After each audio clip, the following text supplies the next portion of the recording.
Everybody's doing such a nice job. Kids making cupcakes. We're going to be putting a ton of icing on the top. What could be cuter? You go straight up and down. Several times a month, Bailey Sissom conducts cooking classes for children in a special kitchen behind her Jessamine County home. When I became a stay-at-home mom 8 or 9 years ago, I just got really focused on cooking. They're really fun because we can learn new techniques for cooking, and she always gives us a recipe to take home so we can practice and work on those skills at home. But there's a sweeter purpose here than just making sweet desserts. These classes help fund a nonprofit called Simply Serving. Let me check it out.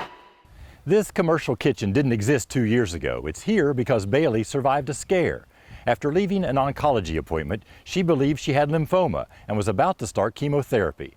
After 5 days of stressing about how she was going to care for her husband and 3 young boys, she found out it was a misdiagnosis. I still don't know what happened or why that was, but it gave me the opportunity to have a really unique perspective on what it's like to at least start down that journey. I love to cook, and so I jumped on Facebook and I just decided, I'm so grateful, I'm going to pay this forward. So she and a team of volunteers meet a couple of times a month to prepare meals for families dealing with cancer.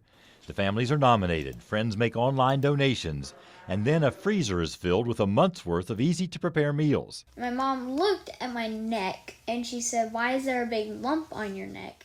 When 10-year-old Macy Monroe was diagnosed with lymphoma, Simply Serving posted her story online and got a meal package fully funded in less than 2 hours. Doesn't surprise me.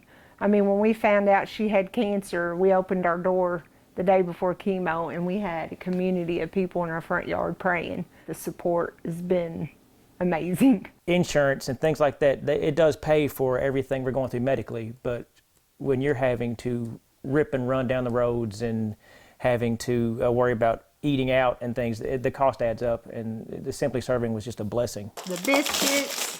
So this Lawrenceburg family was able to quickly put meals on the table during the several weeks Macy was going through chemotherapy. They were fueled by the food, and she was fueled by documenting her journey online.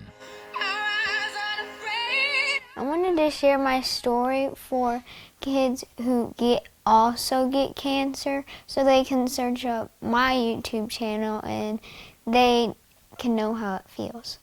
Remember, you guys are stronger than you think. Simply Serving has a simple purpose: to take one worry off the plate of families going through a tough time. Very good, very good. It's a recipe with several steps, starting with kids and cupcakes and ending with blessings in a bag. I get so much from doing this as well. It's awesome to see the family so appreciative. In Jessamine County, Marvin Bartlett with the Spirit of the Bluegrass.